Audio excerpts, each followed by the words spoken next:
"Don't touch her, she looks filthy, probably sick." The woman's voice sliced through the mountain air like ice, pulling her coat tighter as she stepped back onto the trail. Her partner laughed nervously, adjusting his camera. "Babe, let's go. That mutt's been following us for a mile." They turned, boots crunching the gravel, their laughter fading into the fog curling through the trees. But the dog stayed. She didn't bark, she didn't growl. She simply stood there, thin, trembling, eyes locked on the trail ahead as if willing someone else to appear. Her fur was patchy, her ribs visible beneath a dull coat, and her ears drooped from exhaustion. But her gaze held something rare. It wasn't hunger. It wasn't fear. It was a plea. 20-6-year-old. Clara watched from a few feet away, unmoving. Her hiking boots were soaked from the stream she'd crossed earlier, her backpack heavy, her heart heavier. She hadn't planned to be here, not really. The trip had been a last-minute escape, a desperate attempt to outwalk the silence that had swallowed her since her brother's death. She hadn't told anyone she was coming. No calls, no texts, just the open trail and a hope that maybe, somewhere along the way, she'd remember how to breathe again. And now here stood this dog, alone waiting. Clara stepped forward slowly. The shepherd didn't flinch. She only turned quietly, took 2 steps back toward the forest, then looked over her shoulder. Clara's breath hitched. She wasn't lost. She was leading. The path was steep and overgrown. Brambles clawed at Clara's legs as she followed, heart thudding louder than her footsteps. The dog moved with urgency, yet never ran too far ahead, always pausing just long enough to make sure Clara was still coming. The forest grew denser, the sunlight struggling to filter through the tangled canopy above. After what felt like forever, the trees gave way to a clearing where time itself seemed to have paused at the base of a collapsed hunting shack. Nestled beneath a wooden beam and shielded by a tangle of damp blankets were 3 tiny puppies, barely moving. One let out the faintest whimper, a sound so fragile it didn't even disturb the silence, only deepened it. Clara fell to her knees. The mother shepherd stepped forward and nosed each of her babies, then looked up at Clara. Her entire body trembled now, not from fear, but from something deeper: exhaustion, hope, trust. Clara's throat tightened. She hadn't touched anyone in weeks, hadn't felt anything but grief in months. But now, in this forgotten clearing with a dying dog and 3 fading heartbeats, something inside her cracked open. She gently reached out, scooped the smallest pup into her arms, and held it close to her chest. It didn't move at first. Then, with a faint twitch, it curled into the warmth of her coat. The dog gave a quiet whine, low, grateful. Clara looked at it. "I've got you now." She didn't know how she'd get them out, or where the nearest vet was, or what would happen next. But in that moment none of that mattered, because in the heart of the forest, 2 souls, both bruised by Los, had found each other, and neither of them would be alone again. Clara's arms burned from cradling the tiny bundle as she made her way back up the trail. The pup swaddled inside her fleece jacket, barely breathing. Behind her, the mother shepherd walked closely, brushing against her leg every few steps as if to anchor herself to Clara's presence. Her paws were raw, her gait uneven, but she didn't stop. She couldn't. Her babies were in danger, and she had no one left but this stranger with quiet eyes and a trembling voice, who hadn't turned away. The sun was starting to dip behind the ridgeline, painting the forest in bruised golds and purples. Clara could barely feel her legs, but she didn't stop either. Her car was parked at the edge of the hiking trail, a good mile away, but it felt like a continent. She tried not to look down at the tiny head pressed against her chest. The puppies, the body was frighteningly light, like holding a fallen leaf, still warm, but barely dark by the time they reached the car. Clara's breath was ragged. She threw open the back seat and quickly laid her scarf down, placing the puppy gently inside. The shepherd leapt in behind her without hesitation, curling around, a baby with a protective instinct that shattered something inside Clara. She didn't waste a second. She slammed the door, jumped in the front, and peeled out onto the narrow road, gripping the wheel with one hand, the other fumbling with her phone. There was no cell service, no GPS, just a printed map tucked under the passenger seat from a gas station stopped 2 days earlier. A red cross, a vet, 30 kilometers north. Her hands trembled on the wheel as she took the first sharp curve too fast, the tires kicking up gravel. The puppy let out a soft squeak from the back, and the mother responded instantly, licking its head, nudging it close. Clara gritted her teeth. "Hang on, little one, just stay with me." The road was a blur wind, cutting through cracks in the windows. Headlights not yet needed, but her vision tunneling from the adrenaline. Her mind raced with thoughts she didn't want to think. What if they didn't make it? What if she was too late? What if she'd followed that dog only to watch life slip away in her hands again, just like her brother? The thought gutted her, made her blink hard. This couldn't end like that. Not this time. When the clinic finally came into view, a squat building with a flickering neon sign, Clara practically skidded into the dirt lot. She didn't bother turning the engine off. She grabbed the puppy, jacket and all, and bolted through the door with the shepherd on her heels. The receptionist, the young man with wide eyes and a startled expression, stood frozen. "Help," Clara gasped. "She brought me to them, the puppies. One's barely alive." The vet, a woman in her early 40s with steady hands and a presence like stone warmed by sunlight, appeared instantly. She said nothing at first, just took the pup, her eyes scanning, fingers moving. Get him on fluids, keep him warm. You did the right thing. Clara stepped back, suddenly aware of the mud on her jeans, the twigs in her hair. The shepherd brushed past her and stood beside the table, watching every movement the vet made. She didn't growl, didn't panic. She just stared, eyes locked, on her baby, her body poised like a soldier on guard. He's critical, the vet said, but he's got a chance. We'll need to monitor him overnight. Clara could only nod. Her voice had vanished. The vet looked up, her tone softening. And the mother? She has 3 more in the forest. Clara whispered. They're still there. For a moment, the room went still. The vet's eyes narrowed. Then we don't have much time. That night, with a borrowed flashlight and an old pet carrier from the clinic, Clara went back into the forest. The vet offered to come, but Clara insisted. The dog needed to stay close to her surviving pup. She would go. She retraced her steps, her legs screaming in protest. The cold was deeper now, mist curling low along the ground. Every shadow looked like doubt. Every snapped twig sounded like regret. But she pushed forward, and when she finally found the ruined shack, the scene stopped her heart. The 3 pups were still there, curled together tightly but barely moving. One lifted its head weakly at her approach. The others didn't stir. Clara moved quickly, carefully wrapping them one by one, whispering, "You're okay, you're safe now, I promise." By the time she got them back to the clinic, it was well past midnight. The vet worked quickly, no questions, no judgments, just action, warmth. Care. All 4 puppies were placed in a heated pen, monitored, fed. The mother paced between them, licking each one, checking on them constantly, refusing to sleep until they all began to breathe easier. Clara sat against the wall, finally letting herself exhale. Her whole body ached, her chest felt like it had been torn open and sewn back shut. But for the first time in months, she didn't feel broken. She felt useful, she felt alive, and as she looked at the shepherd, who was now curled protectively around her sleeping litter, Clara whispered, "You saved them. But I think maybe you saved me too." The next morning broke in silence, the kind that only settles in small towns tucked between the mountains. The snow hadn't fallen, but frost coated the windows of the vet clinic, casting the whole room in a pale shimmer. Inside, Clara sat on the floor near the heating unit, her legs crossed, her hoodie zipped up to her chin. In the corner of the room, the mother shepherd lay curled protectively around her 4 puppies. All of them were breathing now, slowly, lightly, but breathing. The vet, whose name Clara had finally learned was Ivana, stepped in with 2 bowls, one filled with a rich broth, the other with clean water. She set them down gently near the shepherd, whose ears twitched, then rose. "She didn't eat at all last night," Ivana said softly, "but I think she will now. They're stabilizing. She can smell that." Clara nodded. Her throat was sore, her body heavy, but she didn't move from her spot. She hadn't left the room all night. Not once. Ivana walked over and sat beside her. "I've seen dogs like her before. Not many survive this long on their own, especially with a litter. But she's exceptional. She's more than that," Clara murmured, her voice hoarse. "She didn't just fight for them. She came looking for help. She chose someone." Ivana studied her for a moment, and she chose right. The shepherd lapped at the broth quietly while her pups squirmed against her. Their fur was still thin, their eyes sealed shut, but they had color now. Warmth, life. Clara finally leaned back against the wall. She could feel everything she'd buried trying to surface: grief, guilt, the image of her brother's cold hand the night he was wheeled away. He'd loved animals more than people, always saying they never lied, never abandoned, never judged. He would have loved this dog, would have dropped everything to save her and her babies, and yet he was gone and Clara hadn't saved him. But maybe she could save them. Later that afternoon, Danica, a local animal welfare worker, arrived. A broad-shouldered woman with kind eyes and boots caked in years of mud. She greeted the mother dog with a soft pat on the head and the kind of reverence only those who truly understood survival carried. "She's the one people talk about," Danica said after a few minutes. "They've seen her around for over a year, always alone. No one could ever catch her, never caused trouble, just watched." Clara glanced at the shepherd, now gently licking one of her pups clean. "What happened to her before this?" Danica sighed. "Rumor is she belonged to a man who lived on the edge of the forest, lost his wife in the war, stopped speaking to anyone, then vanished last winter. His cabin's still there, rotting. Some think he died, others say he left. She was his only companion.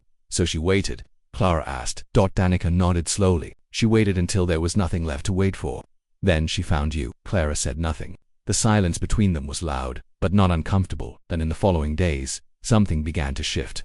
The clinic no longer felt like a stopgap. It felt like the start of something bigger. A place where pain didn't just end, it was transformed. People began showing up slowly, then more steadily. An elderly man brought blankets and sardines.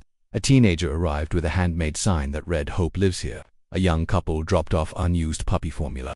Stories spread about the wild mother who had asked for help, about the tourist who hadn't walked away, about the miracle unfolding in a forgotten town. Clara didn't know how to process it. She'd only come here to run from grief, and now she found herself at the center of a quiet revolution, one built, not on speeches or slogans, but on trust, between a stray mother and a broken-hearted girl.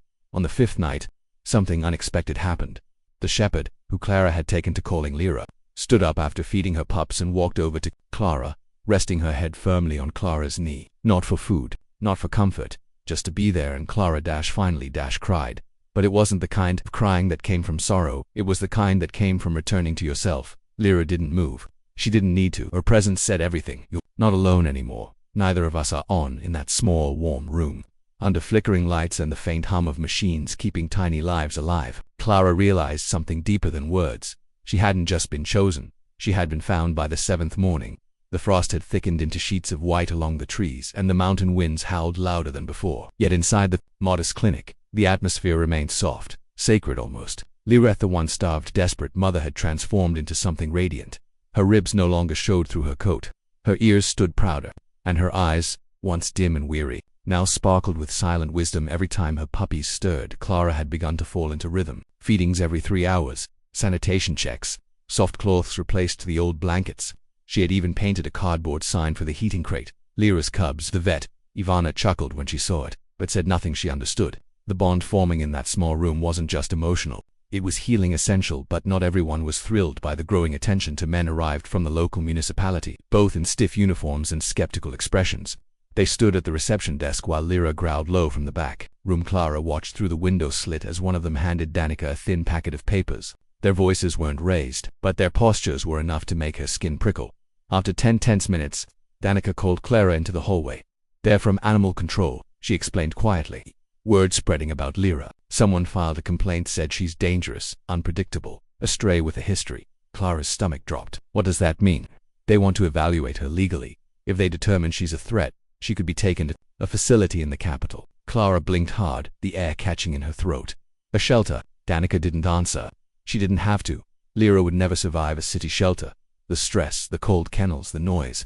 She had barely survived the wild, and only because she had fought for her puppies like her life depended on it. Because it did. "I won't let them take her," Clara said, the words sharper than she meant. "She's not just some stray. She found me. She led me to her babies. That dog is the reason 4 lives are still breathing right now, including mine." Danica placed a hand gently on her shoulder. "I believe you, but we need proof of stability, of transition. If we can document her as part of a registered rehabilitation or adoption process, they'll have no legal grounds to remove her. So what do we do?" Danica's voice lowered. "We make it official. You take her in, not just as a helper, but as her human." Clara's heart stuttered. She hadn't let herself think that far. She hadn't signed a lease in a year. Her life fit in a backpack. Her grief still crept into her bones every night. How could she promise anything? But when she stepped back into the room and saw Lyra curled around her pups, eyes lifting just enough to meet hers, didn't feel like a question anymore. It felt like an answer. "I'll do it," Clara whispered, more to herself than anyone else. "She's already mine." Over the next 3 days, Clara filled out paperwork, submitted medical forms, completed temperament assessments with Ivana. Help. Each day, she walked Lyra outside on a makeshift leash and gently trained her to return on command. Sit, heel, respond to soft touch. Lyra learned fast, not with robotic obedience, but with a quiet loyalty that came from trust. Meanwhile, the town started watching. Children peeked in through the clinic windows to see the puppies. The local bakery sent fresh bread. A journalist showed up asking for an interview. Clara declined. This wasn't a headline. This was a life being rebuilt day by day, heartbeat by heartbeat. But tension lingered. On the morning of the final inspection, Clara barely slept. Snow was falling again, soft and relentless. She stood by the door in a borrowed coat, holding Lyra's leash, her palms sweaty inside her gloves. One of the officers returned, tall, sharp-jawed, clipboard in hand. He watched Lyra carefully as she approached. She didn't bark. She didn't cower. She simply sat at Clara's heel and looked up, her tail thudding once against the floor. The man crouched down slowly, reached out. Lyra sniffed his hand, then did something no one expected. She nudged his wrist gently, then turned and trotted over to the heating crate where her puppies slept. She licked each one in turn, then looked back at him, as if to say, "This is who I protect. This is who I am." The officer stood, slowly. He checked a box on his form. "Stable, socialized, cleared," he said. Clara exhaled for the first time in hours that night. Under the quiet hum of the heating lamp, Clara lay beside Lyra and her pups. On a soft mat, snow tapped gently against the windows. Danica brought in tea. Ivana closed her clinic late just to sit with them in silence, and for the first time Clara didn't feel like she was passing through. She didn't feel like the girl who had run away from a hospital bed or a grief too large to carry. She felt like someone who had chosen to stay because Lyra had asked for help, but in truth, they had saved each other, and together, they were no longer surviving, they were becoming whole. The snow had thickened into a quiet blanket by the time spring began to whisper at the edges of the village. Sunlight stretched longer each day, and the icy wind that once howled down the mountains had softened to a playful breeze. Outside the clinic, life-stirred crocuses pushed through thawing soil. Bees returned to the old orchard, and laughter once again echoed through the narrow lanes. But inside the converted shelter behind the vet's clinic, now officially named Lyra's Haven, something far more miraculous was unfolding. The puppies had grown. Their eyes were wide open now, full of mischief and boundless curiosity. They no longer needed to sleep under heat lamps or feed from syringes. Instead, they raced in uneven circles around their mother, who watched them with a calm that only survivors carried. Her coat was glossy, her muscles rebuilt, and a tired sorrow that once lingered in her gaze had given way to peace. She was no longer just a stray or a grieving protector. She was a mother, and she was home. Clara had moved into a small guest house behind the clinic. What had begun as a temporary refuge had become a permanent commitment. She had painted the windowsills pale yellow and planted lavender outside the front steps. And though her life remained modest, just a few boxes of belongings, a second-hand laptop, and books she could never seem to finish, there was something in her presence that had shifted completely. She smiled more. She wrote again. She spoke of the future without wincing. She had stopped running. One morning, as Clara prepared food bowls and fresh water, a familiar car pulled into the gravel drive. Danica stepped out, holding a manila folder. Her face was unreadable as she approached. Clara wiped her hands on a towel. "Everything okay?" Danica nodded but didn't speak immediately. Instead, she handed over the folder. Inside were documents from the local authorities, the kind with official stamps and bold type. "Your application went through," Danica said finally. "It's done. All 5 of them, Lyra, and the pups, they're yours now. Fully adopted, protected." Clara blinked, staring down at the paperwork. Her throat tightened, a knot forming behind her sternum. "They're really mine." Danica smiled, her voice thick with emotion. "They always were, but now the world agrees." Lyra trotted over, as if sensing the shift in atmosphere. She looked at Clara's tail, slowly swaying, and then nuzzled her hand with familiar tenderness. That night, a celebration unfolded on the clinic's back lawn. Volunteers brought blankets and warm cider. Local children played tag while the puppies tumbled through piles of leaves. Lyra lay by Clara's side, her head resting lightly on her lap. The fire pit crackled, and music drifted from a portable radio someone had brought. No speeches were made, no announcements, but every eye at some point found its way to Clara and the dog who had asked her for help months ago, and every heart quietly felt something unshakable. Grief doesn't always leave. Sometimes it softens. Sometimes it reshapes you into someone new. In the following weeks, something remarkable began to happen.